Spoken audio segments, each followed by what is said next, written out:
Monsieur les rapporteurs.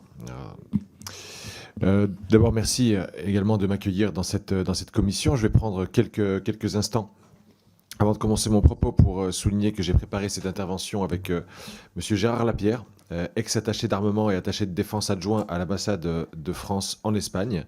Et à travers lui, je tiens à rendre hommage à tous les hommes et toutes les femmes qui, français ou espagnols, à Madrid, à Paris, à Séville, à Albacete, à Getafe ou ailleurs, structurent notre relation bilatérale de défense avec l'Espagne.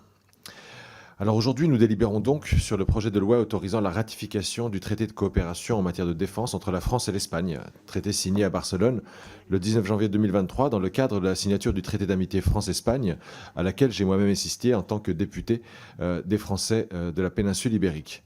Ce traité place l'Espagne dans le club très fermé des pays avec lesquels la France a désormais une relation de collaboration renforcée.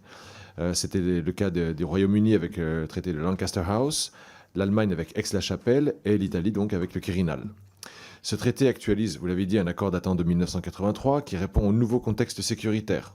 Il traite des menaces hybrides, des cyberattaques, du terrorisme et des tentatives d'influence voire d'ingérence étrangères. En favorisant le partage accéléré de renseignements et une meilleure coordination face aux cybermenaces et au terrorisme, il consolide notamment une chaîne de solidarité indispensable en Europe. Par ailleurs, ce texte dépasse la coopération militaire en renforçant la coopération industrielle de défense, dans la droite ligne des ambitions européennes du président de la République depuis 2017. Dans un contexte de remilitarisation, où la technologie est clé, le traité encourage le partenariat entre nos industries de défense en soutenant les projets structurants pour notre autonomie stratégique européenne. Je pense notamment aux avions ravitailleurs MRTT, à l'hélicoptère d'attaque Tigre, à l'avion de transport A400M ou à l'Eurodrone et bien sûr au SCAF, système de combat aérien du futur développé entre la France, l'Espagne et l'Allemagne.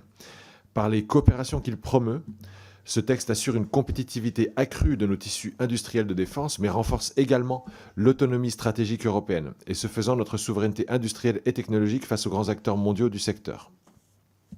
Ce projet s'inscrit également dans un effort plus large pour une défense européenne autonome sur toute la durée de vie des matériels, de leur définition à leur emploi, en passant par leur production et maintien en conditions opérationnelles.